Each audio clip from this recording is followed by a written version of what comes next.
3 keys to breaking 80 for the first time. You've progressed a lot as a golfer as you've making through those first 2 milestones of breaking 100 and breaking 90. And now you have a better understanding of your shot selection. Your alignment is getting better at address. You understand the tendency of players to leave shots short. You're leaving the ego at the door, and your short game is continuing to improve. But there's 3 things you can really focus on to help you pass one of the biggest milestones, which is breaking 80 for the first time. The first key to breaking 80 is understanding that par is your friend, and we have to get roughly 9 to 10 pars in any given round to give ourselves the best chance to break 80. You've gotten to the point as a player where you're going to make some birdies, which is great. Give ourselves those opportunities. We really need to limit those double bogeys. Bogeys are going to be okay, but if we can limit those doubles, give ourselves an opportunity for a few birdies, and really think about how am I going to make 9 or 10 pars. And it starts before you get to the golf course. Hopefully you're playing a course that you know if it's your home course, so the night before, morning of, when you're driving to the golf course, strategize in your head and understand, okay, what are the 9 to 10 holes that I feel I'm confident I can not only make a par on these holes, but hopefully give myself an opportunity to make birdie on 1 or 2 of them. Then conversely, there's going to be 7 or 8 holes that are very difficult. Maybe they don't set up well for you. Maybe on that given day with the certain conditions, they're going to play very difficult. Focus on making bogey on those holes. Like I said, bogey is not a bad score. We have to avoid those higher scores. Doubles and triples are going to kill us. So from there, really strategize before you go into the round. What are the 9 to 10 holes that I can be a little bit more aggressive on and give myself a chance maybe to make birdie, but I can definitely make par. And these are the holes that, okay, I need to be a little bit more conservative and really avoid that big number and try to make bogey to give myself the best opportunity coming down those last few holes to break 80 for the first time. You've reached a level in the game where you're hitting roughly 35% of your greens in regulation, which is going to be about 6 in any given day, but you're still missing on average 12 greens in regulation. Now, short game is going to continue to be very important for you. You're going to get 12 chances in any given day to get the ball up and down, but I feel it's more important for you to focus on your ball striking. If you can give yourself, as opposed to hitting just 6 greens in regulation, if we can hit 7 or 8, you're going to give exponentially better chance to break 80 coming down the stretch. And plus, as we continue to push forward on our ball striking, it's going to help us improve as we progress as a player and hopefully then get to where we can break 75 and hopefully break par for the first time. Now, this is going to be really important when you're on those second shots and approach shots into greens, when you're either in between or clubs, you're unsure of anything vital for you to build good confidence on these shots and commitment. So try to do anything you can to get that ball on the green. And if you can't get it on the green, think about where the flag is, where the short side is, and we want to avoid the short side at all costs. So if we are going to miss the green, put ourselves in a position where we might be able to hit a putt or a chip and run and give ourselves the best chance to get the ball up and down. But if you can get to where you're hitting 8, 9 greens around, you're a good enough player to where you're going to push forward and break through that 80 threshold. The final key to breaking 80 is thinking about our pre and post shot routines. Now, we have great videos on both of these topics. Let's dive into the pre-shot routine. Just as a reminder, there's a lot that you need to get done to be efficient in your pre-shot routine. You have 40 seconds under the rules of golf, but hopefully you're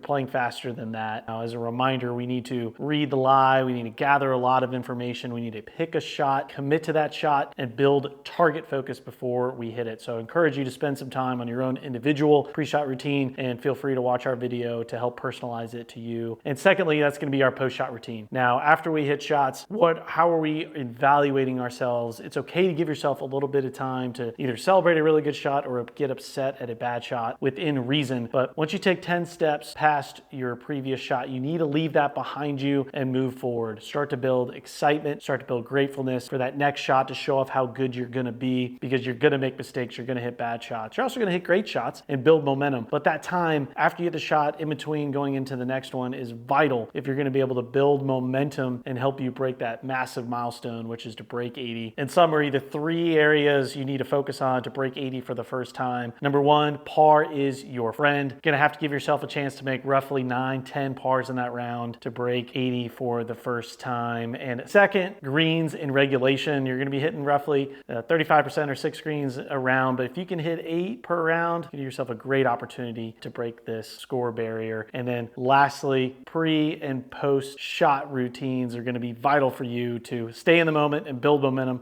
in between shots. Good luck breaking this big milestone, and let us know if we can help.